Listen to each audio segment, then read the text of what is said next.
SV Chaturvedi ji, Delhi से। राधे राधे राधे राधे। महाराज जी, परिवार में नकारात्मकता हो, घर में कलह हो रही हो, गृह युद्ध जैसी परिस्थिति बन रही हो, तो अध्यात्म के रास्ते पर कैसे आगे बढ़े। वैसे यह चीज तो घर घर में हो रही है। मतलब आप या किसी एक घर की बात नहीं कर रहे, आप सार्वभौम बात कर रहे हैं। क्योंकि जब तक शास्त्र का स्वाध्याय नहीं है और आचरण सद नहीं है, नाम जप नहीं है, दूसरों के प्रति श्रद्धा नहीं है, तो हर घर में कल है। जवान बच्चे बूढ़े माता पिता को, बूढ़े माता पिता का जो आदर होना चाहिए अनादर हो रहा है। कुछ बच्चों की मनोभावनाओं को रधा जा रहा माता पिता के द्वारा। पिता भी ऐसे हैं जो पोषण करने वाली वृत्तियों में शोषण कर रहे हैं। तो कई जगह घूम करके अगर बुद्धि को देखा जाए तो धर्म व आचरण के कारण हर घर में कलह हो रही है। कोई विरला ऐसा घर होगा जिसमें प्रियता हो, पति पत्नी में प्रियता, पिता पुत्र में प्रियता, भाई भाई में प्रियता। कलह की प्रधानता होने के कारण यह सब अशांति में बदल रहा है। क्यों कलह क्यों होता है? क्योंकि अपनी मान्यता के अनुसार अपने को सुख भोगना है। जहां हमको अपने सुख में बाधा पड़ेगी वही कलह हो जाएगा। तो हमें लगता है कि जहां कलह हो वहां अपने को शांत करना सीखे, उनको शांत करने का उपाय करेगा तो क्रोध बढ़ जाएगा और कलह और बढ़ जाएगी। अगर हम अपने को शांत करना सीख ले तो शायद हम कलह से बच जाएं। कलह को तो नहीं हटा सकते क्योंकि बुद्धि अशुद्ध हो रही है। देखो, कई बार हम प्रार्थना की है कि जो हमारे नवीन भाई बहन गंदे आचरणों में उतर रहे हैं, यह सद्गृहस्थ नहीं बन पाएंगे। इसलिए नहीं बन पाएंगे कि हमारी जैसे वृत्ति होती है वैसे ही हमारी वृत्ति पुष्ट भी होती है। जैसे हम आज से शुरू किया 10 बार नाम जप करना, कल करेंगे 12 बार, 15 बार, 18 बार, और हम 2-4 महीने जपे तो अब बिना जप किए हमको अच्छा नहीं लगेगा। लगे ना? ऐसे हमने आज बॉयफ्रेंड बनाया, फिर उसको बॉयफ्रेंड बनाया, फिर उसको बनाया या गर्लफ्रेंड बनाया, ब्रेकअप किया, ऐसा ऐसा अब हमारी वृत्ति वो पुष्ट हो रही है ना अनजाने में। वो वृत्ति जब हम गृहस्थ में जाएंगे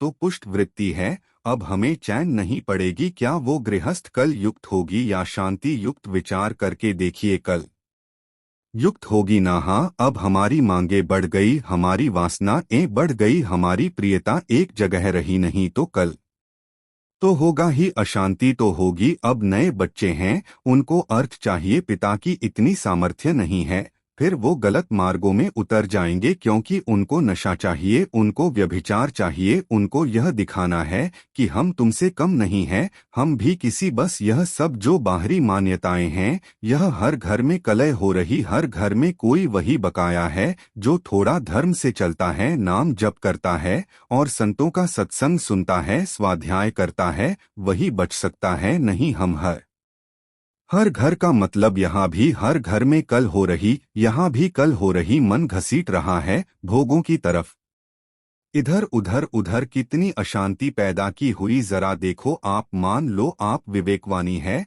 तो आप अंदर विचार करके देखिए, क्या शांत है? क्या इस घर में कल नहीं हो रही? ये क्या कल शून्य हो गया है? अगर कलेश शून्य हो गया तो आनंद में मगन हो जाना चाहिए। कलेश शून्य का मतलब न सोचत न कांति समा सर्वेश भूते मत भक्ति लभते पराम। ना कोई अब सोच है, ना कोई चाह रह गई, तृप्त हो गया है, आनंद मगन हो। ऐसा ना इस घर में है और ना बाहर है। जब तक धर्म से नहीं चला जाएगा भगवत आश्रय, नाम जप और शरीर भी पवित्र आचरण वाला, शरीर का बड़ा प्रभाव पड़ता है। देखो, अगर हमारा शरीर अपवित्र रहेगा तो हमारी इंद्रियां और मन अपवित्र रहेंगे, इंद्रियां मन अपवित्र रहेंगे तो हमारे विचार गंदे रहेंगे, अपवित्र रहेंगे। अब जब विचार गंदे, मन गंदा, इंद्रियां गंदी, शरीर अपवित्र, तो शांति किसको मिलेगी? सुख किसको मिलेगा? फिर वह क्या चिड़चिड़ा स्वभाव, कड़ुआ स्वभाव। कुछ ऐसे दृश्य जैसे संसार में देखे ना कि लगता है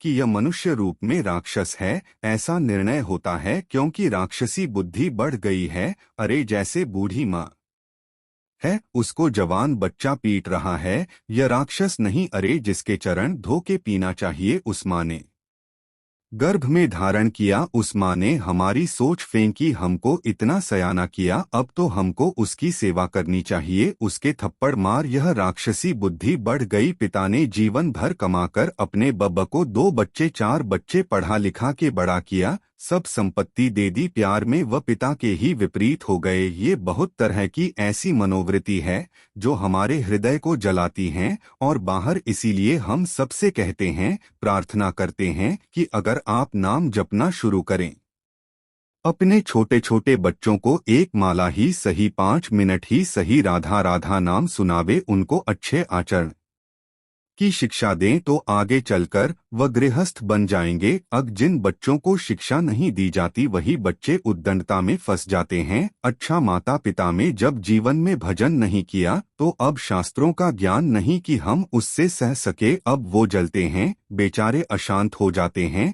बड़ी अव्यवस्था है जीवन में, तो जीवन को व्यवस्थित ढंग से चलने के लिए नाम जप और सत शास्त्रों का स्वाध्याय या सत्संग जरूरी है। जिसके जीवन में सत्संग आ गया, कई ऐसे नौजवान भाई आते हैं कि हमने सब व्यसन छोड़ दिए, हमसे पहले गलती हो गई थी, अब हम माता पिता को अपने पास रखते हैं, अब उनकी सेवा कर, हृदय ठंडा हो जाता है। हाँ हाँ, हमारा जीवन सार्थक हुआ कि 4 लोग बदलते रहे, 4 अपने स्वभाव को तो ठीक कर रहे हैं। अगर हम सत्संग सुने, नाम जप करें और यह बात बैठा ले कि कहीं मंदिर में भगवान की पूजा ही सर्वश्रेष्ठ नहीं है, इन हृदय में भी भगवान विराजमान, इनकी भी पूजा आवश्यक है। सबके हृदय मंदिर में गोविंद विराजमान, चाहे माँ हो, बहन हो, पत्नी हो, पुत्र हो, परिवार वही है। प्रभु अगर वह चले जाएं तो उन शरीरों को हम प्यार नहीं करेंगे। अगर इस भावना से, तो फिर हमें लगता है कहीं कल नहीं रह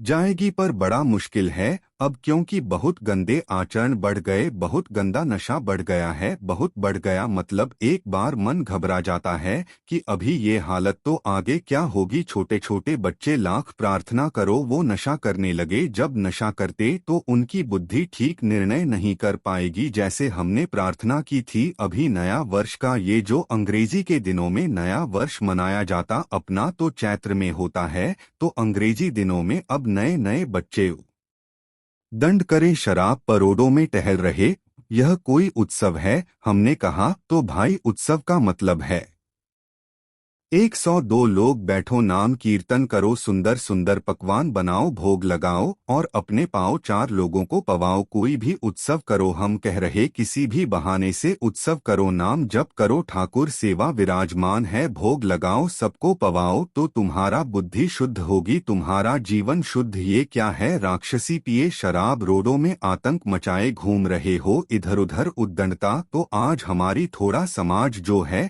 वह गलत दिशा को जा रहे हैं।